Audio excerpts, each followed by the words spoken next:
हमारा ये next programme है एडिशन ऑफ टू नंबर्स। क्योंकि अभी हमारा स्टार्ट है प्रोग्रामिंग का, तो एक सिंपल सा प्रोग्राम है कि टू नंबर्स को आपको ऐड करना है इन पाइथन।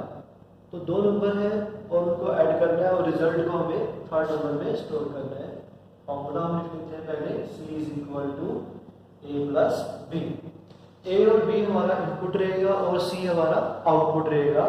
तो ए और बी की वैल्यूज को हम लोग स्क्रीन पे एक बार कीबोर्ड के थ्रू रीड करेंगे और दोनों वैल्यूज को प्लस ऑपरेटर को यूज करके ऐड करेंगे और असाइनमेंट ऑपरेटर की हेल्प से आंसर को सी को असाइन कर देंगे और सी हमारा आउटपुट वेरिएबल रहेगा।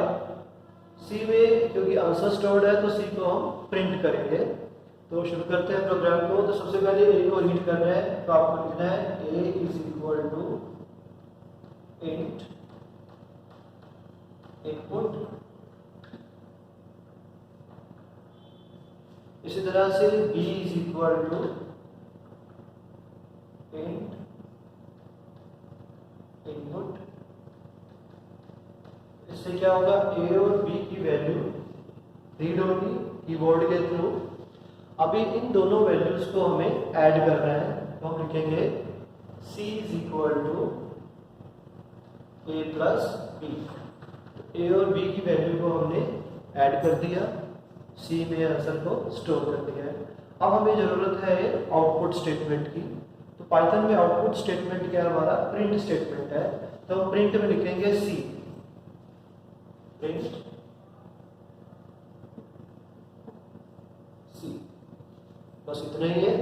तो इससे क्या होगा, जब आप इस प्रोग्राम को सेव करोगे, कंपाइल करोगे, उसके बाद रन करते हो, तो ये प्रोग्राम है आपका दो वैल्यूज को एज अ इनपुट मांगेगा, उसके बाद दोनों को ऐड करके सी में स्टोर कर देगा और फाइनली जो आंसर सी वेरिएबल में स्टोर्ड है वो प्रिंट हो जाएगा। इसमें जो फर्स्ट लाइन है ये हमारे प्रोग्राम का पार्ट नहीं है, यहाँ पे मैंने ये फॉर्मूला लिखा था। तो आपको ये प्रोग्राम के बीच में नहीं इंक्लूड करना। प्रोग्राम हमारा शुरू होगा सेकेंड लाइन से, जहाँ लिखा है a is equal to int input, b is equal to int input. तो ये एक सिंपल प्रोग्राम है एडिशन ऑफ टू नंबर्स का। इसी तरह से अगर ये प्रोग्राम सब्ट्रैक्शन कि आपको एक नंबर से दूसरा नंबर सब्ट्रैक्ट करना है तो बिल्कुल सेम रहेगा। आपको c is equal to a plus b की जगह पे क्या करना है, a माइनस बी कर देना है। इसी तरह से मल्टीप्लाई करना हो तो c is equal to a multiply symbol asterisk symbol फिर b।